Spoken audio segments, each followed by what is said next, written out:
Hello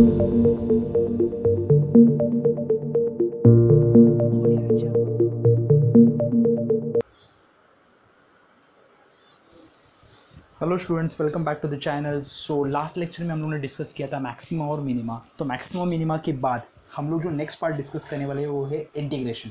तो integration क्या रहता है? इंटीग्रेशन होता है डेरिवेटिव का उल्टा। मतलब हम लोग जो डेरिवेटिव में कर रहे थे उसका उल्टा हम लोग करेंगे इंटीग्रेशन में। तो इंटीग्रेशन कहाँ से डिराइव होता है वो पहले देखते हैं, उसके बाद हम लोग डेरिवेटिव पे बाद में हम लोग इंटीग्रेशन पे जाएंगे। तो ये कोनिक्स का सेकेंड पार्ट है। सेम सेम हम लोग करने वाले हैं कि इंटीग्रेशन का यूज़ कहाँ पे होगा वो हम लोग अच्छी तरह से ग्राफ्स करेंगे और उसका एप्लीकेशन पार्ट देखेंगे और बेसिक न्यूमेरिकल स्टार्टिंग में देखेंगे। तो इसका डीप में जो होने वाला है कि इंटीग्रेशन के अलग अलग फॉर्मूलेस, अलग अलग टाइप्स के न्यूमेरिकल, ये जो आप पढ़ने वाले वो मैथमेटिक्स में पढ़ेंगे, जो कि आपको अशोक सर के वीडियोस में देखने मिलेगा बाद में फ्यूचर में। बट फिलहाल के लिए हम लोग उसकी सिर्फ बेसिक्स देख रहे हैं कि इंटीग्रेशन की बेसिक्स क्या है और उसके एप्लीकेशंस कहाँ पे यूज़ करने वाले वो देखेंगे। तो इंटीग्रेशन क्या करते हैं, इंटीग्रेशन में करने के लिए हम लोग क्या करेंगे? सबसे पहले हम लोग एक छोटा सा पार्ट देखेंगे कि हम लोगों को अगर एक ग्राफ दिया रहेगा, एक ग्राफ दिया है इसे, सपोज ये ग्राफ है फोर्स वर्सेस डिस्प्लेसमेंट, मतलब फोर्स यहाँ पे और डिस्प्लेसमेंट यहाँ पे। डिस्प्लेसमेंट है एक्स और फोर्स एफ है। अब ये ग्राफ कुछ ऐसे है जहाँ पे फोर्स कांस्टेंट है। मैं इसे पकड़ रहा हूँ, फोर्स हमेशा सेम रहता है तो वो कांस्टेंट है फोर्स, मतलब फोर्स चेंज नहीं हो रहा तो फोर्स कांस्टेंट हो गया। अभी ध्यान दो, अगर इसके नीचे का एरिया निकालूंगा, इसके नीचे का एरिया निकालूंगा तो ये एक्स रहेगा। डिस्प्लेसमेंट कितना है? एक्स, बराबर है। तो एरिया नीचे का ये जो है वो शेडेड पार्ट है और फोर्स कितना है? एफ, जो कि है कांस्टेंट। तो मुझे बताओ वर्क डन का फॉर्मूला क्या है? फोर्स इनटू डिस्प्लेसमेंट, बराबर है। फोर्स एफ, डिस्प्लेसमेंट कितना है? एक्स। तो वर्क डन का फॉर्मूला क्या है? F into x. क्लियर है? वर्क डन का फॉर्मूला क्या है? F into x. इसका मतलब क्या है? देखो, एफ होता है मेरा, एक्स होता है मेरा लेंथ और एफ में होता है मेरा ब्रेथ। तो लेंथ इंटू ब्रेथ क्या होता है? Area under what? Area under curve. Area under curve या फिर एरिया अंडर ग्राफ। क्लियर है? तो एरिया अंडर ग्राफ जो देता है मुझे वो मल्टीप्लीकेशन देता है। मल्टीप्लीकेशन क्या? वाई एक्स कोऑर्डिनेट और वाई कोऑर्डिनेट का मल्टीप्लीकेशन देता है। देखो, तो मुझे मैंने क्या बोला? वर्क डन का formula force into displacement. Force है मेरा वाई एक्सिस पे, डिस्प्लेसमेंट है मेरा एक्स एक्सिस, तो एफ इंटू एक्स लिखा मैंने, बराबर है। एफ मतलब हो गया ब्रेथ और एक्स मतलब हो गया मेरा लेंथ। तो लेंथ इंटू ब्रेथ जो होता है ये रेक्टेंगल के नीचे का शेडेड पार्ट है। तो एरिया अंडर द कर्व और graph is given by what? Force into displacement. अभी ध्यान दो, ये पार्ट लिखा, पहले ग्राफ बनाओ। सबसे पहले ग्राफ बनाओ, बनाया ग्राफ, और ये वाला पार्ट लिखो। समझ में आ रहा है? फोर्स जो है वो वाई एक्सिस पे तो हो गया ब्रेथ, डिस्प्लेसमेंट जो है वो एक्स एक्सिस पे तो हो गया लेंथ। ब्रेथ इंटू लेंथ जो होता है एरिया अंडर द कर्व, ये कर्व के नीचे का एरिया मतलब area under the graph. Clear है? अभी आगे बढ़ते हैं। आगे अगर हम लोग ऐसे निकालते हैं, ये ग्राफ को थोड़ा सा और कॉम्प्लिकेटेड करते हैं। और कॉम्प्लिकेटेड मतलब कैसे? अगर ग्राफ को हम लोग ऐसे बनाते हैं, कुछ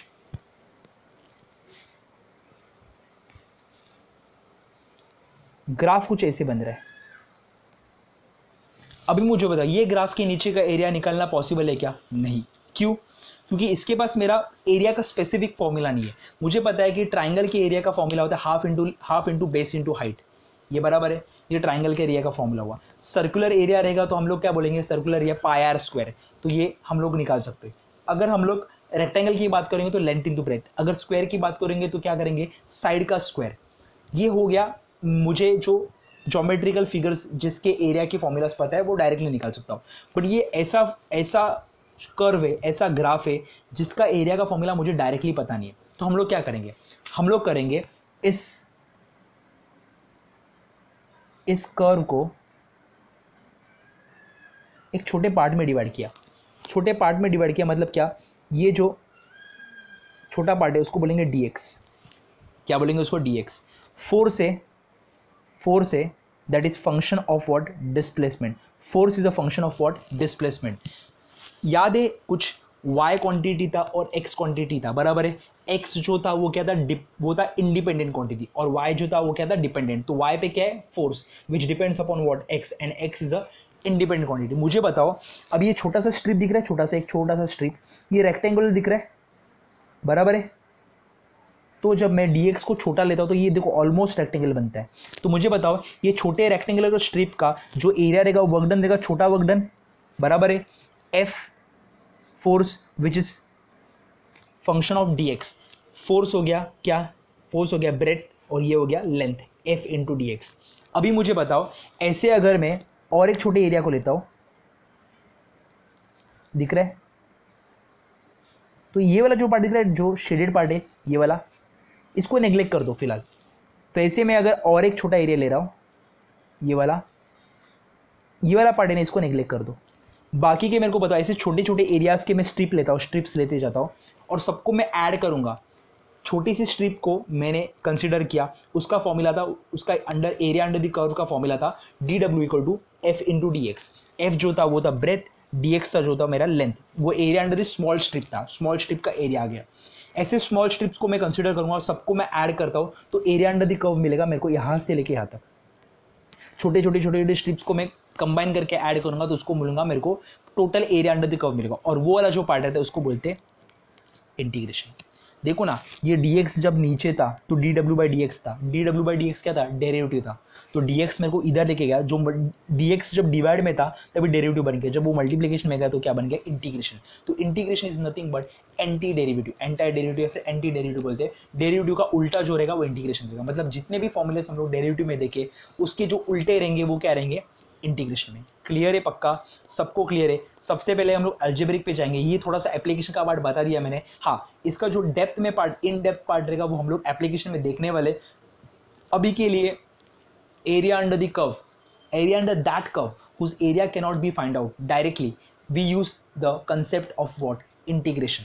डायरेक्टली हम लोग निकाल नहीं सकते तो हम लोग ने क्या किया, छोटा स्ट्रिप कंसीडर किया, छोटे स्ट्रिप को मैंने एरिया निकाला D W into d x, D F into d x निकाला, बराबर बन गया ब्रेथ इंटू लेंथ हो गया।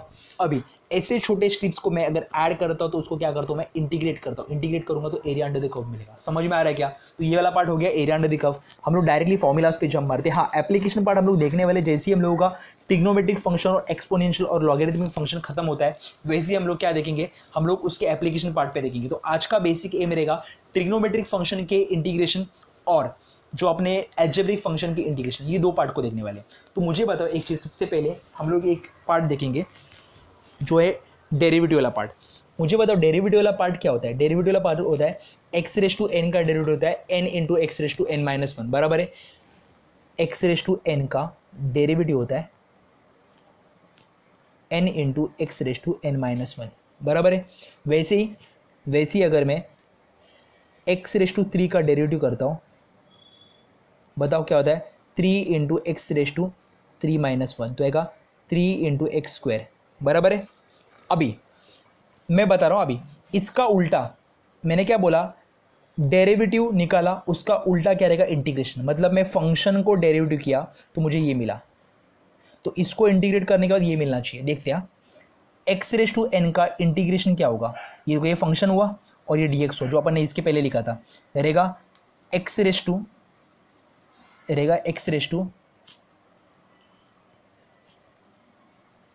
N plus one upon n plus one plus c मतलब कांस्टेंट होता है। सी मतलब कांस्टेंट क्यों होगा, अभी फिलहाल के लिए हम कांस्टेंट लिखते हैं, क्यों मालूम है, क्योंकि मुझे पता नहीं कि इंटीग्रेशन कहाँ से चालू करना है। देखो ये फिगर था ऐसे ऐसे, तो मैंने छोटा स्ट्रिप कंसीडर किया था, मेरे को इधर से लेके इधर तक करना था इंटीग्रेशन, मतलब यहाँ से लेके यहाँ तक कंज्यूम करना था। बट मैं फिलहाल मुझे पता नहीं है तो मैंने क्या किया, इसको कहीं कुछ मैंने कांस्टेंट रखा था कि ये इधर तक घुसता है, इधर से घुसता है, कुछ भी हो सकता है। तो मुझे वो वाला चीज़ पता नहीं, तो हम लोग वो वाला डेफिनेट इंटीग्रल में पढ़ेंगे। हम लोग अभी पढ़ रहे हैं इनडेफिनेट इंटीग्रल। तो इनडेफिनेट इंटीग्रल में एक कांस्टेंट आएगा, उसको बोलते हैं आर्बिट्री कांस्टेंट। क्या बोलते हैं उसको, आर्बिट्री। फिलहाल के लिए इसको भूल जाओ, x raise to n plus one upon n plus one. अभी देखते हैं मैंने क्या बोला, इस वाले पार्ट को मैं इंटीग्रेट करूंगा तो ये वाला पार्ट मिलना चाहिए। देखते हैं integration of three x square d x, इसको इंटीग्रेट करेंगे तो आएगा three into x raise to n क्या है, एन क्या है मेरा टू, तो two plus one upon two plus one क्या आएगा, ए देखो थ्री, हम लोग ने क्या बोला, कांस्टेंट कोई भी चीज़ कांस्टेंट है तो वो डेरिवेटिव के बाहर होती है। तो यहाँ पे भी थ्री कांस्टेंट है तो वो इंटीग्रेशन के बाहर आएगा। एक्स स्क्वायर का इंटीग्रेशन क्या रहेगा, x raise to two plus one upon two plus one, तो क्या आएगा three x cube upon three, three three cancel, answer क्या आएगा एक्स क्यूब। सेम है क्या, क्लियर है क्या। इस जो पार्ट था जो मैंने डेरिवेटिव करने के बाद जो निकाला था उसको मैंने इंटीग्रेट किया तो मेरे को ओरिजिनल फंक्शन मिल गया। देखो समझ में आ रहा है क्या? तो डेरिवेटिव के बाद जो जो चीज़ आती है उसको मैं वापस इंटीग्रेट करता हूँ तो मेरे को वापस ओरिजिनल फंक्शन मिलता है। क्लियर है सबको? तो ये होता है इंटीग्रेशन का पार्ट। तो सबसे पहला पॉइंट ये पहले कॉपी कर लो, ये डेरिवेटिव वाला पार्ट है और ये इंटीग्रेशन वाला पार्ट है। तो हम लोग कॉपी करने के बाद नोट लिखो इंटीग्रेशन, ये कॉपी करने के बाद एज इट इज कॉपी कर लो, integration is anti derivative, integration is anti derivative, integration is anti derivative. Plus c लिखना है हमेशा क्योंकि इसको बोलते हैं कांस्टेंट। हम लोग पढ़ रहे अभी फिलहाल के लिए इनडेफिनाइट इंटीग्रल। इनडेफिनाइट इंटीग्रल की खासियत क्या होती है कि वहाँ पे एक कांस्टेंट आता है जो मुझे पता है कि मतलब एक लिमिट में हम लोग इंटीग्रेट नहीं कर रहे, उसको कहाँ तक भी लिमिट इंटीग्रेट कर सकते हैं, इसलिए हम लोग उसको क्या बोलते हैं, आर्बिट्री कांस्टेंट सी। आगे बढ़ते हैं, इसके आगे हम लोग जाएंगे। तो आगे वाला पार्ट क्या है? आगे वाले बेसिक इंटीग्रेशन के न्यूमेरिकल्स देखते हैं। जो अलजेब्रिक पार्ट है उसका पार्ट देखेंगे पहले। सबसे पहले मैं सबसे पहले यहाँ पे फॉर्मूला लिख देता हूँ। याद है आपको डेरिवेटिव का एडिशन वाला पार्ट था, तो सब पार्ट को हम लोग एक एक को डेरिवेटिव कर रहे थे, वैसे इंटीग्रेशन में भी एक एक को डेरिवेटिव करेंगे। देखते हैं एक फॉर्मूला क्या है। सबसे पहले integration of x raise to n d x का formula x raise to n plus one upon n plus one plus c. पहला न्यूमेरिकल, सबसे पहला numerical integration of x cube d x. Formula क्या आएगा? X raise to three plus one upon three plus one plus c. मतलब क्या आएगा? X raise to four upon four plus c. N plus one upon n plus one, three plus one upon three plus one. Clear है? Second integration of, अगर मैं लूँगा four x raise to five, कैसे करूँगा इसको? Four integration के बाहर integration of x raise to five upon five plus one, sorry integration x raise to five, इधर डी एक्स है, डी एक्स। तो मुझे पता है क्या आएगा? Four integration of x raise to five क्या आएगा? X raise to five plus one upon five plus one, तो आएगा x raise to five plus one upon five plus one plus c. तो क्या आएगा? Four x raise to six upon six plus c. इधर two गया, इधर three गया, तो आएगा टू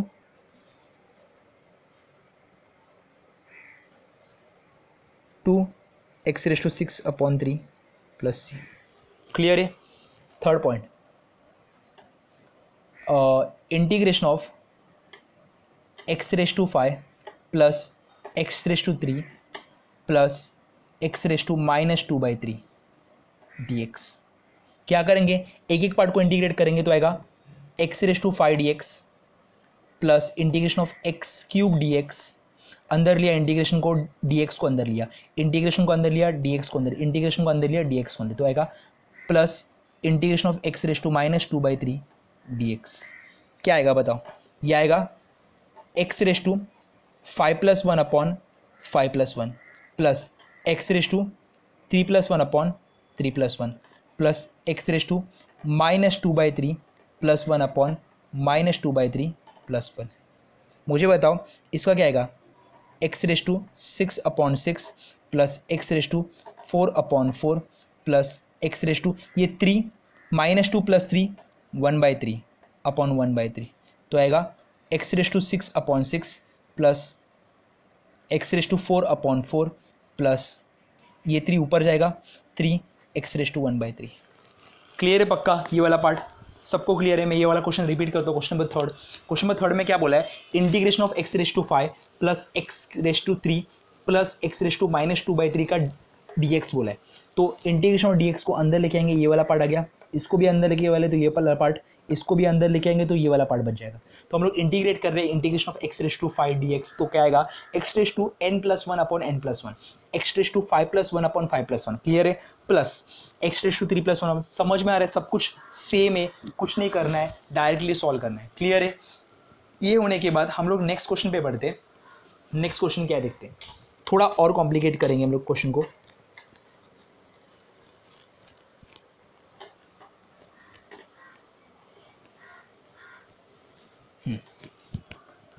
कैसे? नेक्स्ट वाला क्वेश्चन पे देखते हैं। नेक्स्ट वाला क्वेश्चन में हम लोग एक क्वेश्चन, फोर्थ क्वेश्चन ले रहे हैं। Integration of one upon x raise to seven minus two x raise to three d x. Okay, इसको कैसे सॉल्व करेंगे? x⁻⁷ ऊपर जाएगा तो x⁻⁻7 बनेगा, बराबर है। तो यहाँ पे क्या आएगा, integration of x⁻⁻7 -2 x⁻³ dx। देखो x³ ऊपर जाएगा तो x⁻³ x⁻7 ऊपर जाएगा तो x⁻7। तो यहाँ पे क्या आएगा, integration of x⁻7 dx -2 x⁻³ dx।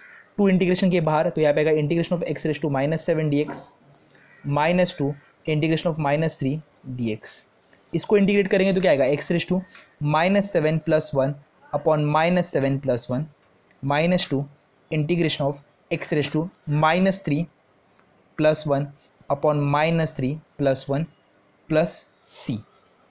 तो यहाँ पे क्या आएगा, x⁻⁻7 + 1 आएगा -6 अपॉन -6 माइनस x2 तो एज इट इज x⁻³ + 1 आएगा -2, बराबर है। -3 + 2 आएगा -2, माइनस माइनस कैंसल, ये 2 गए तो इधर आएगा प्लस, तो आएगा -x⁻⁻6 upon 6 plus x⁻² plus c। Clear है पक्का? क्या किया मैंने, वापस रिपीट करता हूँ ये वाले पार्ट से। ये वाला ऊपर वाला पार्ट तो समझा रहेगा, x⁻7 को ऊपर गया x⁻⁻7, x⁻³ को ऊपर लेके गया तो x⁻⁻3। क्लियर है? अभी डेरिवेटिव और सॉरी dx और इंटीग्रेशन साथ में लेके आया मैंने, तो इसका इंटीग्रेशन बनेगा x⁻n-1 n+1 अपॉन n+1 लिखा। सिमिलरली इसका भी x⁻n+1 अपॉन n+1। यहाँ पे एक सेकेंड, हाँ बराबर, -3 + 1 -2 बनेगा, minus minus cancel, 2 cancel, minus minus cancel आएगा तो इधर आएगा प्लस, लिखा x⁻² as it is, minus ऊपर जाएगा तो ये बनेगा minus x⁻6 upon 6 plus c। Clear है पक्का? क्वेश्चन नंबर 4 होने के बाद थोड़ा आगे बढ़ते, थोड़ा आगे मतलब क्या करेंगे हम लोग, नेक्स्ट क्वेश्चन पे देखते हैं कि साइन और कॉस का इंटीग्रेशन क्या रहेगा, साइन और कॉस का इंटीग्रेशन और बेसिक दूसरे ट्रिग्नोमेट्रिक टर्म्स के इंटीग्रेशन देखते हैं। तो नेक्स्ट क्वेश्चन पे जाते हैं। तो नेक्स्ट क्वेश्चन अपना ऐसा है कुछ, ये कॉपी कर लिया, x⁻n का इंटीग्रेशन कॉपी कर लिया। आगे बढ़ते, आगे इंटीग्रेशन क्या है देखते हैं। तो आगे वाला इंटीग्रेशन ये है कि सपोज मुझे बताओ इंटीग्रेशन ऑफ साइन एक्स क्या रहेगा। देखो मुझे बताओ डेरिवेटिव ऑफ साइन एक्स क्या था, cos x. Derivative of sine x क्या था, cos x. Derivative of cos x क्या था, डेरिवेटिव ऑफ कॉस एक्स था माइनस साइन एक्स। वापस मैं रिपीट करता हूँ, डेरिवेटिव ऑफ साइन एक्स था, डेरिवेटिव ऑफ साइन एक्स था कॉस एक्स, बराबर है। डेरिवेटिव ऑफ कॉस एक्स था माइनस साइन एक्स, बराबर है।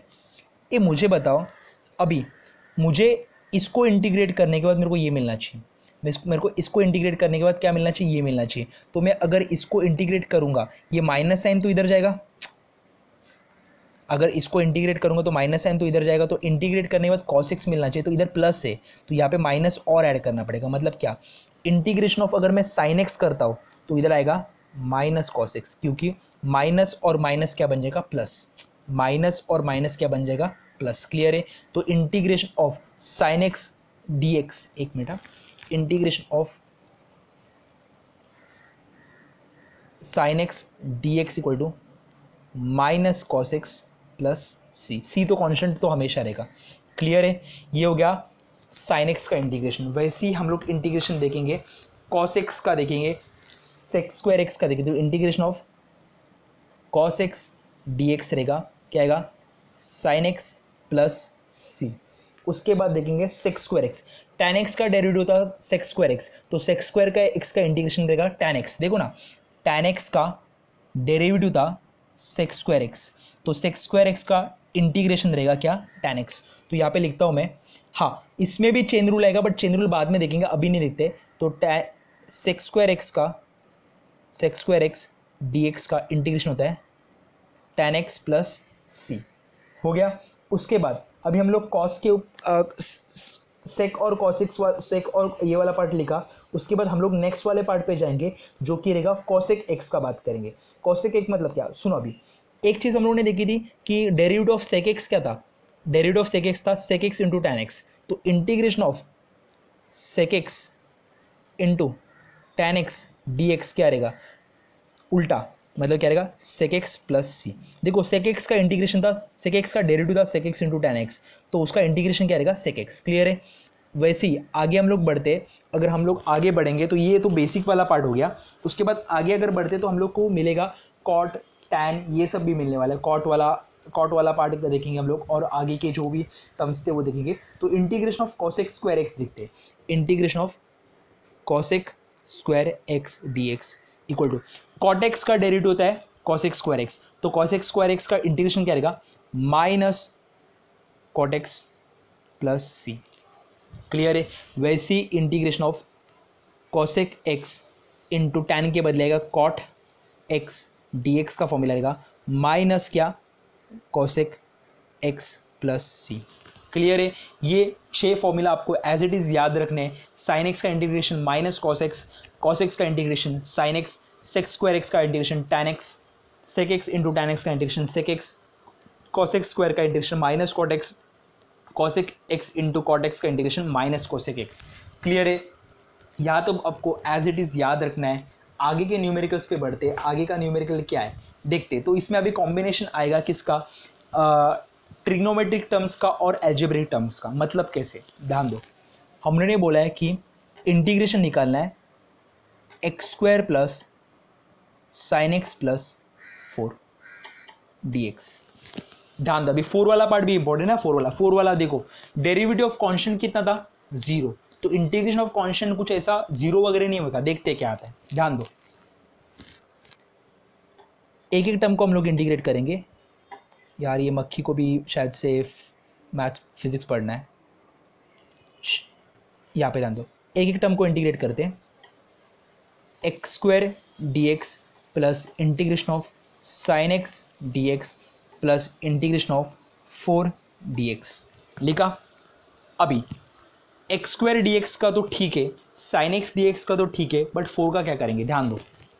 Integration of x square d x plus integration of sine x d x को ऐसे लिखते हैं plus 4 integration of A 4 into 1 लिख सकता हूँ। ए 1 मतलब क्या रहता है x raise to 0, 1 any term raise to 0 क्या होता है 1। मेरे को पता है एक्स का डेरिवेटिव क्या होता है 1, तो 1 का इंटीग्रेशन क्या रहेगा एक्स। वापस मैं रिपीट करता हूँ, एक्स का डेरिवेटिव होता है 1, तो 1 का इंटीग्रेशन रहेगा क्या एक्स। तो यहाँ पे क्या लिखूंगा x raise to 0 d x. अभी सॉल्व करते हैं।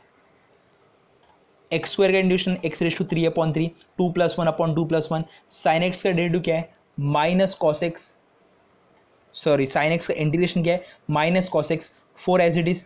एक्स का integration x raise to 0 + 1/0 + 1 plus c. तो यहाँ पे आएगा x³/3 minus cos x plus 4x plus c. Clear है पक्का। तो मैं एक चीज़ लिख सकता हूँ, 1 का इंटीग्रेशन क्या रहेगा x प्लस सी। देखो ना, x का डेरिवेटिव था 1, तो 1 का इंटीग्रेशन हो गया x प्लस सी। क्लियर है। एज इट इज कॉपी कर लो ये वाला क्वेश्चन। किया कॉपी, ये फॉर्मूला तो आपको बाजू में साइड में लिखना ही है। कॉपी करके हो गया। नेक्स्ट पार्ट पे जाते, थोड़ा और कॉम्प्लिकेट करते। नेक्स्ट लेक्चर में हम लोग यू इंटू वी रूल क्या बोल रहा हूँ, नेक्स्ट लेक्चर में हम लोग लॉग एक्स देखेंगे, ई रेस टू एक्स देखेंगे और चेन रूल देखेंगे। तो नेक्स्ट लेक्चर का वो वाला डेडिकेट पार्ट है। अभी तो हम लोग ट्रिग्नोमेट्रिक और एल्जेब्रिक वाला पार्ट ही देखेंगे, तो उसके अलावा हम लोग दूसरा कुछ नहीं कर रहे। मुझे बताओ, integration of 3/x³ minus 4/x⁵ plus x⁷ plus sec square x d x. Okay, एक एक टर्म को अंदर लेके जाते। 3/x³ d x minus 4 integration of 4/x⁵ d x plus x⁷ d x plus integration of sec square x d x. हो गया। Denominator वाला term ऊपर न्यूमिनेटर में जाएगा तो x³ बनेगा x⁻³ तो बनेगा बताओ integration of 3x⁻³ dx minus integration of 4x⁻5 dx plus integration of x⁷ dx plus integration of sec square x dx। 3 constant integration के बाहर, 4 कांस्टेंट इंटीग्रेशन के बाहर, तो आएगा 3 integration of x raise to -3 dx minus 4 integration of x raise to -5 dx plus integration of x raise to 7/2 dx plus integration of sec square x dx। इसका integration क्या रहेगा, x raise to -3 plus 1 -2 upon -2 -4, वही formula x raise to n plus 1 upon n plus 1, x raise to -5 plus 1 मतलब कितना आएगा -4 upon -4। Marker change करता हूँ, plus यहाँ पे आएगा x raise to 7/2 -1 upon 7/2 -1, sorry plus 1, क्या कर रहा हूँ, डेरिवेटिव इंटीग्रेशन को कंबाइन कर रहा हूँ मैं, प्लस सेक स्क्वायर का इंटीग्रेशन tan x प्लस सी। सो सॉल्व कर सकते हैं। आगे क्या करेंगे, यहाँ पे आएगा 3, ये माइनस ऊपर आएगा तो -3/2 x रेज टू -2, ये माइनस माइनस प्लस आएगा 4x रेज टू -4 प्लस यहाँ पे आएगा x रेज टू 7/2 2 प्लस 2, यहाँ पे आएगा 7 + 2 मतलब 9/2, तो x रेज टू 9/2 अपॉन नीचे भी 9/2 plus tan x plus c. Clear है आपको, ये वाला इंटीग्रेशन वाला पार्ट खत्म कर रहे हैं हम लोग यहाँ पे। तो अगले वाले लेक्चर में हम लोग देखेंगे जो अपना चेन रूल देखेंगे, उसके बाद हम लोग इंटीग्रेशन ऑफ लॉग देखेंगे, integration of e raise to x देखेंगे, और उसके बाद जो नेक्स्ट वाला पार्ट रहेगा वो एप्लीकेशन वाला पार्ट रहेगा। तो हम लोग का बेसिक एम नेक्स्ट लेक्चर का रहेगा कौन सा वाला, जहाँ पे हम लोग चेन रूल, जो चेन रूल डेरिवेटिव में देखे थे, हम लोग सेम चेन रूल देखेंगे। हम लोग कहाँ पे, यहाँ पे कहीं भी देखो, यहाँ पे फंक्शन के अंदर फंक्शन है, देखो यहाँ पे x है, 3x नहीं लिखा हम लोग ने, तो वैसा कुछ पार्ट रहेगा जो हम लोगों ने डेरिवेटिव में किया था, जो x नहीं, वो f(x) वाला पार्ट जो था, जो डेरिवेटिव हम लोगों ने स्टडी किए थे, वही पार्ट यहाँ पे आएगा, बट इंटीग्रेशन में थोड़ा सा चेंज होगा, तो वो वाला थोड़ा सा चेंज हम लोग देखने वाले। तो अभी के लिए हम लोग लेक्चर को यहाँ पे ही रोकते हैं। नेक्स्ट लेक्चर में मिलेंगे विद जो अपना चेन रूल वाला पार्ट देखेंगे, उसमें हम लोग देखेंगे e raise to x log x वाला पार्ट देखेंगे, 1/x का इंटीग्रेशन क्या रहेगा वो देखेंगे। तो नेक्स्ट लेक्चर में मिलते हैं, तो नेक्स्ट लेक्चर में मिलेंगे। यहाँ तक अगर वीडियो को देखा रहेगा तो वीडियो को लाइक करना मत भूलना, दोस्तों के साथ शेयर करो और चैनल को सब्सक्राइब करो। मिलते हैं नेक्स्ट लेक्चर में with new topic of chain rule in integration and logarithmic and exponential integration. Till then, bye bye.